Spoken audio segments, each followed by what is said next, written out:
The call, full spoilers, here we go. So 28-year-old Soyeon is traveling to visit her very sick mother. Soyeon does not have a good relationship with her mom because Soyeon's dad / her husband passed away in a house fire that apparently the mom was responsible for starting. Once she arrives at her childhood home, she finds a cordless phone and receives a call. It's from a distressed woman saying that she's being tortured by her mother, but she keeps calling Soyeon someone named Sunny, and Soyeon's like, "That's not my name, you have the wrong number." The girl on the other line is a 28-year-old named Young-suk. She gives Soyeon her address, and then Soyeon's like, "That's also my address." After doing some crazy investigations, they realize they're living in the same house 20 years apart. So it's 2019 for Soyeon and 1999 for Young-suk. Young-suk shares that she's an orphan who lives with her adopted mother who tortures her and does not let her leave the house. And Soyeon shares that her dad passed away in a house fire when she was a kid in 1999, which is the year that Young-suk is living in right now. So she comes up with the idea that she can stop the fire from happening to save Soyeon's dad. And this girl comes through. She sneaks out of her house and goes all the way to Soyeon's childhood home address and successfully stops the fire. Then Soyeon's universe starts crumbling apart like a Nature Valley bar, and boom, now this girl's got purple clothes and a completely different hairdo. She goes into the garden to see that her mom is healthy and well, and her dad is now a silver fox and alive as ever. And she gives him a hug, and then she starts to cry, and I cried too. Now Young-suk is still prisoner to her mother, and now every time she tries to call Soyeon, she doesn't answer because she's living her best life with her parents. She finally answers and apologizes for being low-key distant with Young-suk, but Young-suk's like, "Nah, you fake ass bitch, I'm not falling for that bullshit." Because real lies.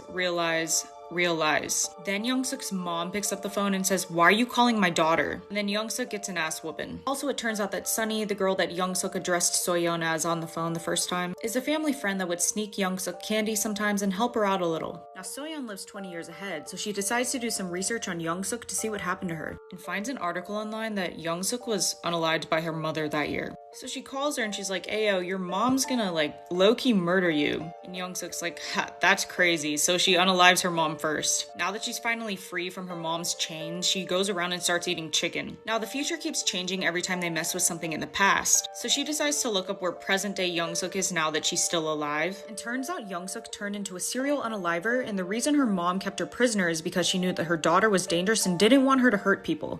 Soyeon tells Young-suk that she's gonna go to jail. Young-suk demands that Soyeon tells her what evidence put her in prison exactly, so that she can get rid of it. Soyeon lies and tells Young-suk to go to a fake location to pick up evidence, at a place that Soyeon researched online would have a gas explosion at this specific time, so that she could trick Young-suk into getting blown up and unalived. But Young-suk actually ends up surviving, so she decides to get revenge by tricking young Soyeon and her dad to come into her house. Young-suk unalives Soyeon's dad and then keeps young Soyeon as prisoner. Then 2019 Soyeon's world starts crumbling apart and her dad disappears. Now the 2019 version of Soyeon's reality starts to transform into a place with no dad and no nice home. Young-suk threatens that she's going to unalive the 1999 version of Soyeon if she doesn't give her the correct information of where the evidence was found. Young-suk also reveals that when she went to stop the fire, it was actually Soyeon who started it, not her mom. Soyeon gives her the correct info, and now Soyeon's reality starts changing into a place where Young-suk was never caught. The home that she's in is now owned by the older present-day Young-suk, but older Young-suk doesn't know that she's in there yet. Soyeon finds a diary with a note that Young-suk wrote exactly 20 years ago, that Soyeon's mom and a police officer had come to Young-suk's house in 1999 to investigate, and made a call on a cordless phone before Young-suk unalived Soyeon's mom. So Soyeon waits by the phone until she receives the call from her mom from the year 1999. Once Soyeon answers, she tells her mom, "Mom, get out of there, Young-suk is gonna unalive you." The mom is very confused as to why a random person on the phone is calling her mom, but then Young-suk unalives the police officer, so then the mom's like, "Oh my gosh, maybe they're right." Meanwhile, the older version of Young-suk has now found Soyeon in her house. The girls get into a fight,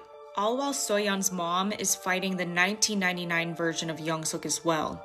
Soyeon's mom manages to free young Soyeon, and then her mom pushes Young-suk off of a staircase, but her mom falls down with her. They lie there, with it being unclear if any of them survived or not. Unaware if her mom survived or not, Soyeon decides to visit her dad's grave. Then she runs into her mom, healthy and well. The present-day mom's kind of unaware of everything that just happened, so she's like, "Why are you crying, Soyeon?" And obviously Soyeon is crying because she now has a newfound appreciation for her mom. So everything is back to how it was before she found the phone. Her dad isn't alive, but she has her mom, and now their relationship is stronger than ever. Then they walk into the distance together, happier than ever. The end. Or is it? Go to the next video on my page to see the extended ending of what actually happened once the credits started rolling out, if you want to ruin your whole day.